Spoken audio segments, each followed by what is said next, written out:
দেখো বন্ধুরা, লাট সাহেবের বেটি বসে আছে ওখানে।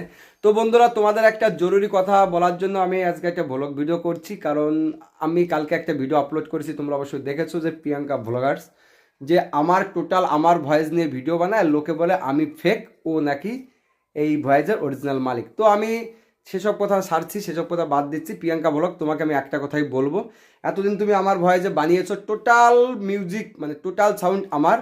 তো এত বড় আইডি হয়েছে তোমার 5 লাখ প্লাস, তো আমি চাইবো না তোমার আইডির কোনো ক্ষতি হোক। তোমাকে আরেকবার বলছি, রিকোয়েস্ট, তুমি যত তাড়াতাড়ি সম্ভব নিজের ভয়েসে ভিডিও বানাও। তুমি জানি পারবে, চেষ্টা করলে অবশ্যই পারবে, যখন এত দূর গিয়েছো ওটাও পারবে। আর নয়তো বা আইডিতে কোনো প্রবলেম হলে আমাকে কিন্তু পরে বলতে পারবে না যে দাদা কি করলে এইটুকু একটা কাজের জন্য। তো এইটুক কাজ না, নিজের কন্টেন্ট করো, নিজের ভয়েসে করো। যতদূর আইডি গেছে আগে আরও দূরে দূরে যাও, অনেক বড় হও, সেটাই বলবো, কিন্তু নিজের ভয়েসে করো। সবাই ভালো থেকো, সাবধান থেকো, টাটা, বাই বাই। তো আমাদের কেমন লাগছে বলো বন্ধুরা।